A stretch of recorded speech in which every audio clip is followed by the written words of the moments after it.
আসসালামু আলাইকুম, আপনার নামটা বলেন। ওয়ালাইকুম আসসালাম। আমি মোহাম্মদ কামরুল আলম, বাংলাদেশ জাতীয়তাবাদী সিএনজি অটো রিক্সা B2075-এর সাংগঠনিক সম্পাদক আকবর সাতানা।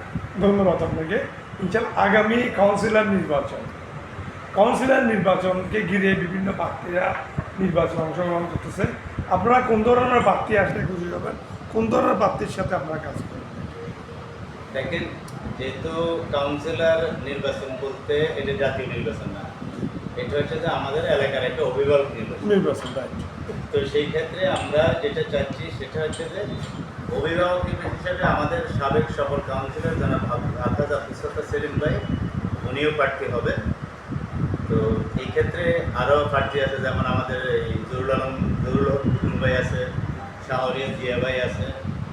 তো এই ক্ষেত্রে আমরা এটাই বলবো, তো আব্দুল সত্তার সেলিম ভাই উনি অতীতে যে নমুনা দেখাইছেন আমাদের ওয়ার্ডবাসীকে, যেমন আমরা 5 টাকার বিনিময়ে ওনার থেকে সার্টিফিকেট পাইছি, অনেক সময় এই আপনার টাকা ছাড়াও সার্টিফিকেট অনেকে পাইছে।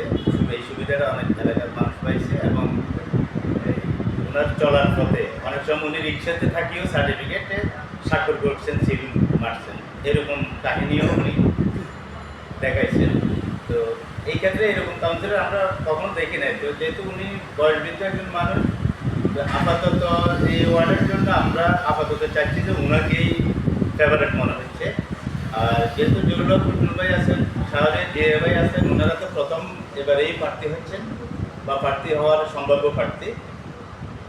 ওনারা আশাবাদী, আমরাও আশাবাদী, আমরাও ওনাদের সাথে কাজ করবো ইনশাআল্লাহ। ওনারা যেহেতু তরুণ হিসাবে উঠে আসছেন, আমরা ওনাদের পাশে থাকবো। কিন্তু আপাতত আমার মনে হয় এই ওয়ার্ডের অনেকগুলো সংস্কারের দায়িত্ব বা অনেকগুলো ধাপ আছে। এই ধাপগুলো পূরণ হিসাবে আমাদের সাবেক সকল কাউন্সিলর আব্দুল সত্তার সেলিম ভাই পারফেক্ট হবে। আর জরুল হক টুটুল ভাই, আমাদের জিয়া ভাই আছে, ওনাদের থেকে কিছু শিক্ষণীয় বিষয় আছে। আমি আশা করব বা আমরা আশাবাদী যে ওনারাও আমাদের সাথে থাকবেন এবং সেলিম ভাইকে সমর্থন করে এই নির্বাচনটা সবাই একসাথে সেলিম ভাইয়ের পক্ষে থাকবেন।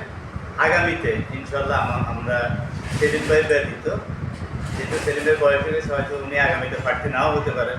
তো সেই ক্ষেত্রে আমরা টুটুল ভাই বলেন, জিয়া ভাই বলেন বা আরও যারা প্রার্থী হওয়ার জন্য আশাবাদী আছেন, আমরা ইনশাল্লাহ তাদের পাশে থাকবো।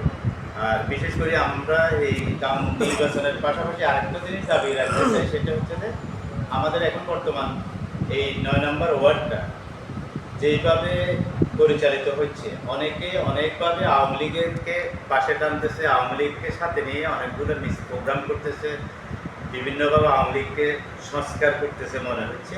তো আমরা দাবি করব যে আমাদের ওয়ার্ড লিডারেরা আছেন, থানার লিডারেরা আছেন, ওনারা যাতে করে এই আওয়ামী লীগ থেকে এই ফ্যাসিস্টকে যেন কোনো অবস্থাতেই কোনোভাবে কোনো জায়গায় স্থান না দেয়। এটাই আপনার, এটাই আমাদের আশা। ধন্যবাদ।